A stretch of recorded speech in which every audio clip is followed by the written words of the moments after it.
Olá a todos, bem-vindos ao canal Mais Foco. Meu nome é Vítor Pinheiro.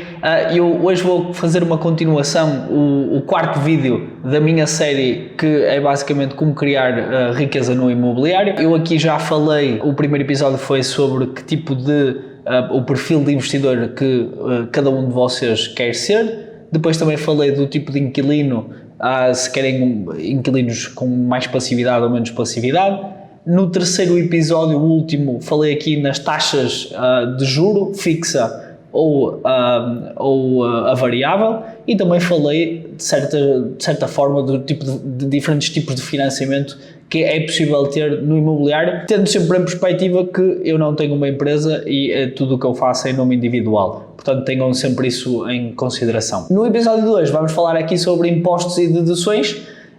Uma das coisas que faz com que o imobiliário seja tão atrativo tem a ver com a forma como é possível, a primeira, alavancar ou financiar, e a segunda também como é que é possível ter uma optimização fiscal e na questão dos impostos, que faz com que também, lá está, seja atrativo investir no imobiliário. Portanto, hoje eu vou falar mais focado nos impostos e nas deduções. Se vocês já têm acompanhado este canal há algum tempo, sabem perfeitamente que eu já fiz alguns vídeos sobre como calcular a rentabilidade de um imobiliário, se é um bom ou não investimento, e também partilhei a calculadora e fiz um vídeo sobre os diferentes parâmetros que é possível considerar. Todos os anos, sempre que temos que fazer o IRS, um dos anexos que para pessoas que investem em imobiliário é automaticamente preenchido, isto assumindo que vocês estão a colocar todas a emissão das rendas feitas automaticamente e no portal de arrendamento,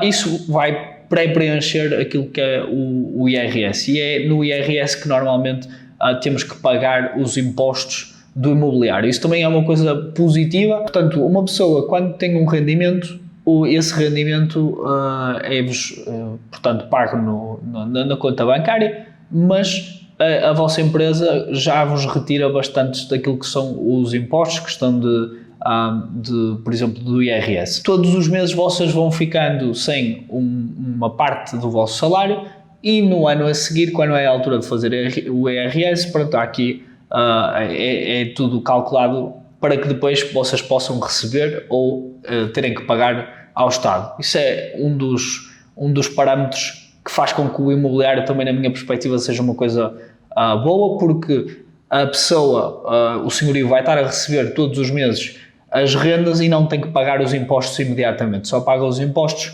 no ano a seguir. Portanto, se eu receber uma renda em janeiro do ano A, no ano B eu vou pagar em maio, junho, os impostos por aquilo que eu recebi. Portanto, há aqui um espaço temporal que muitas pessoas podem aproveitar.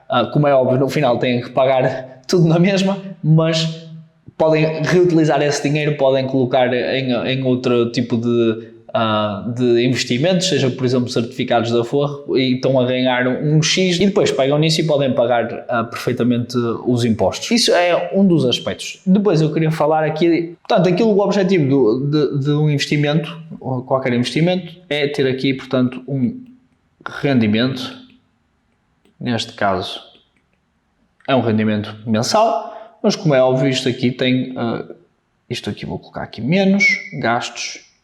E os gastos podem ser a requalificação do imóvel, podem ser preparar o imóvel para o aluguer, todo tipo de intervenções que sejam necessárias fazer vai entrar dentro daquilo que é os gastos. E depois tem os seguros, tem o crédito de habitação, tem essas coisas todas. Há certos tipos de gastos ou despesas que podem ser deduzidos daquilo que é o vosso rendimento. Portanto, vocês entrando no portal do IRS, vai aparecer lá, vocês ganharam 2.000 euros. Portanto, vamos por aqui que vocês têm 2.000 euros. E aqui no IRS não vai contar todas as despesas que vocês têm. Aliás, uma das coisas que é necessário fazer é vocês próprios introduzir aquilo que foi certas das despesas que vocês tiveram, porque aquilo era um investimento, e então o fisco permite que vocês possam deduzir isso daquilo que for o vosso rendimento. Há certas coisas, como por exemplo manutenção E aqui manutenção pode ser, por exemplo, pintar as paredes, pode ser, por exemplo, arranjar a canalização, pode ser tudo o que seja obras estruturais e também obras, por exemplo, comuns, se estão a alugar um apartamento e têm uma obra no telhado, todas essas coisas podem ser incluídas como obras de manutenção. Portanto, isto aqui, vocês podem, por exemplo, fazer obras de manutenção antes de arrendarem o apartamento e depois vocês têm até 2 anos para poder deduzir essas despesas. Então vocês podem perguntar, mas eu na altura que depois arrendei o apartamento, eu não tive nenhuma despesa. Mas aqui vocês podem andar para trás 24 meses, portanto se vocês antes de arrendarem até 24 meses fizeram obras de requalificação, de manutenção, etc., vocês podem perfeitamente também incluir isso no IRS, porque também conta. E depois, vocês também podem colocar, por exemplo, coisas como o condomínio. Eu já falei aqui, por exemplo, obras de telhado, isto também tipicamente é o condomínio que trata destas coisas e vão-vos dar também a fatura que vocês, de quanto é que vocês têm que pagar. Portanto, aqui o condomínio, a gestão do condomínio, vocês podem incluir tudo. Tudo não, eu queria dizer aqui uma questão. Muitas vezes os condomínios criam, por exemplo, um fundo de maneio e dentro desse fundo de maneio, se esse fundo de maneio não foi aplicado para qualquer obra, tipicamente não se pode deduzir. Mas quando eles fizerem essa obra, vai haver, portanto, uma fatura referente a isso, ou uma utilização. Nós andamos aqui 2 anos a guardar dinheiro e agora finalmente fizemos a obra de telhado. E nesse momento vocês podem deduzir também no IRS. Depois há outra questão, por exemplo, os impostos como o imposto municipal, o IMI. Isto pode ser deduzido na totalidade. Também têm questões como o certificado energético. Isto normalmente, hoje em dia, é uma coisa que é obrigatória, portanto vocês também podem incluir isto como uma potencial dedução. E depois também há aqui uma parte dos seguros. Aqui, dentro dos seguros, só é possível deduzir a parte que é referente ao seguro de incêndio. Portanto,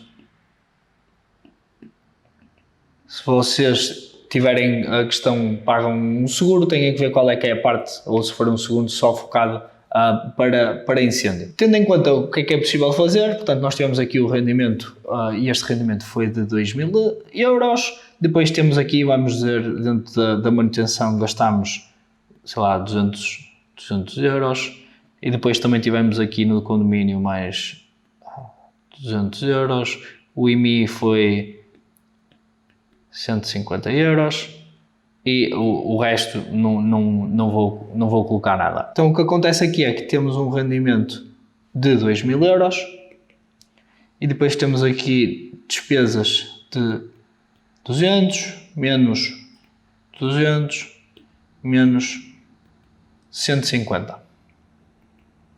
No total, isto aqui vai dar 1.450 euros.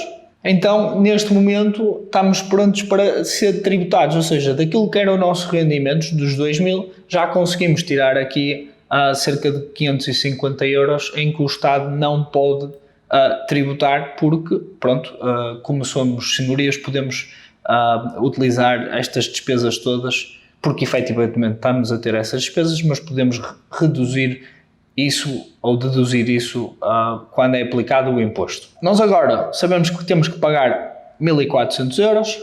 Vamos passar aqui para baixo. Agora é a altura de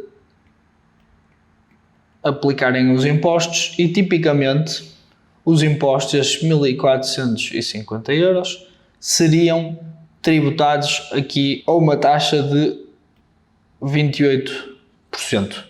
Isto é o normal, sempre que alguém faz um contrato, essa pessoa vai ser tributada a 28%. E neste caso, fazendo este cálculo, portanto, significa que nós temos que pagar aqui ao Estado 406 euros. Então o que aconteceu nos últimos anos é que o governo, e por causa daquilo que tem acontecido no mercado imobiliário, as casas têm ficado muito caras, por diversos motivos que também já falei em vários outros vídeos. As casas têm ficado tão caras em que o governo começou de certa forma a tentar incentivar os senhorios, e isto faz com que haja mais oferta para arrendamento em vez de simplesmente ser, por exemplo, especulação de compra e venda. Em vez de se calhar colocar isto, por exemplo, como um Airbnb, eles criaram vários impostos ou de certa forma benefícios fiscais para pessoas que criassem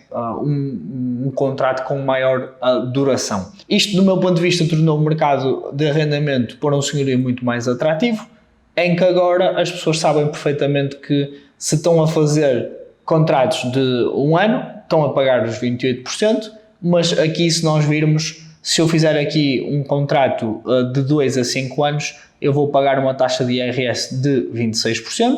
Se eu fizer de 5 a 10 anos, eu vou pagar uma taxa de 23%.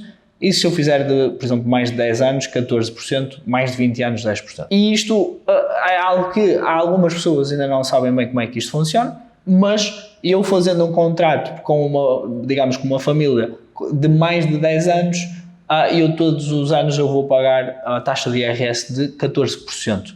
E isto não quer dizer que a família, se a família sair antes, eu vou perder esse benefício de todo. Não. O que estamos aqui a dizer é que há um acordo entre o senhorio e os inquilinos em que diz assim, olha, eu tenho aqui um contrato de duração de 11 anos, vamos supor, e vocês podem ficar 11 anos. E depois é um bocado, pode ser renovação automática de 1 ano ou de 5 em 5 anos, isso tem que estar definido no contrato.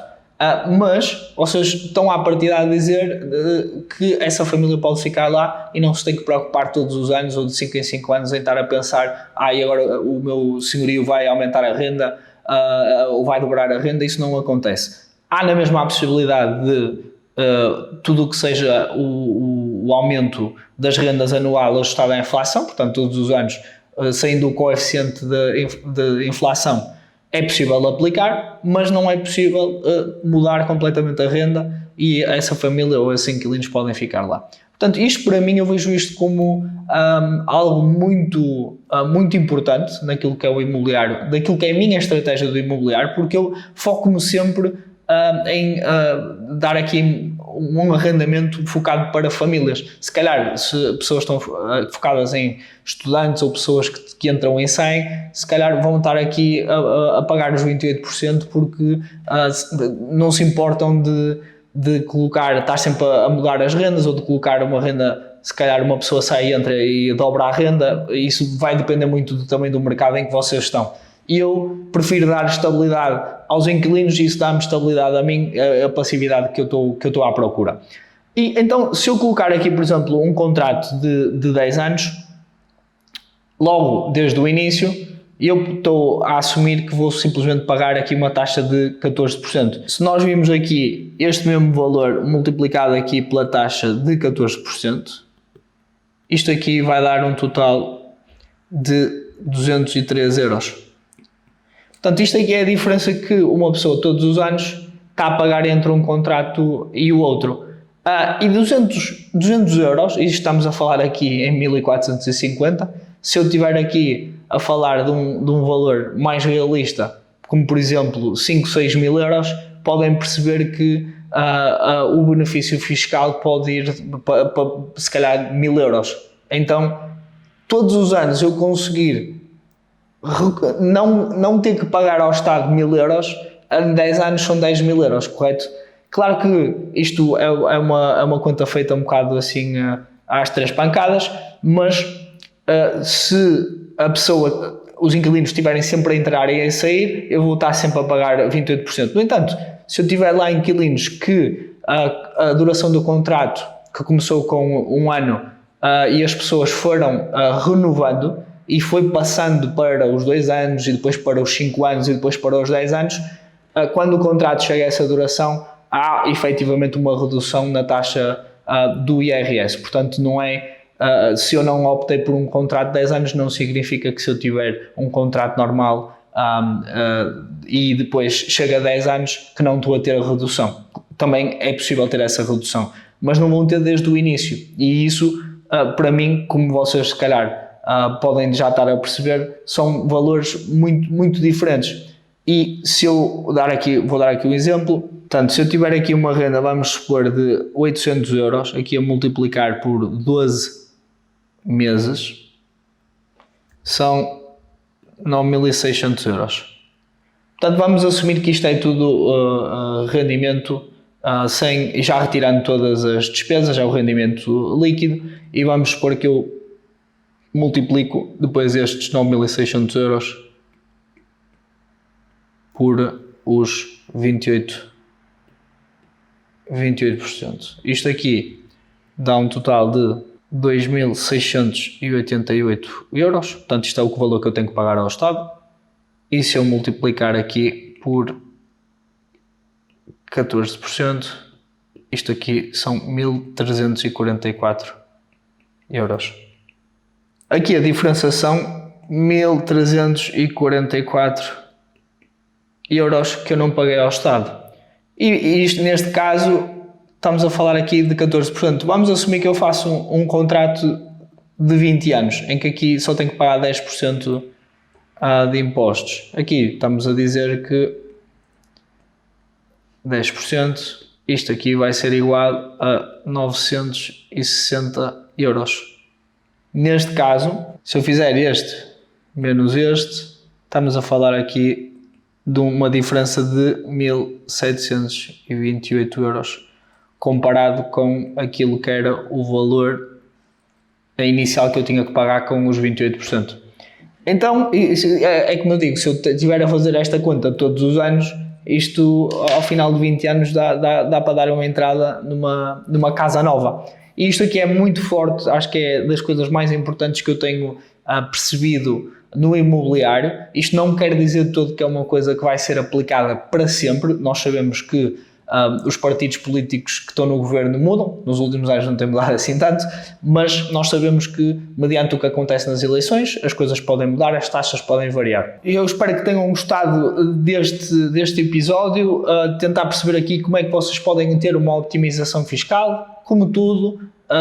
Dar aqui uma casa, arrendar uma casa a mais longo prazo significa que vocês não têm tanta flexibilidade, ok, compreendo, mas para pessoas que querem fazer disto um negócio, o objetivo dessas pessoas será certamente como é que eu consigo maximizar o meu lucro, dando uma casa com todas as condições necessárias, fazendo o meu trabalho como senhorio, como deve ser, e ao longo do prazo continuar a investir mais e a beneficiar destes benefícios fiscais, que isto é algo que qualquer pessoa pode utilizar, e do meu ponto de vista dá aquilo que é a confiança para que os inquilinos também tenham a vontade de ficar e fazer a sua vida e criar a sua família dentro daquilo que é um ambiente estável. Não tenho nada contra com pessoas que simplesmente não querem optar por este tipo de coisas, querem simplesmente todos os anos andar a rodar os inquilinos. Claro que quando o mercado está em alta é possível cobrar qualquer tipo de renda, mas eu, de certa forma, daquilo que eu tenho falado nos últimos episódios, esta é a minha estratégia, é aquilo que eu prefiro optar, e espero que também vocês possam ver quais é que são os benefícios e pensar na vossa situação, aquilo que faz sentido ou não faz sentido.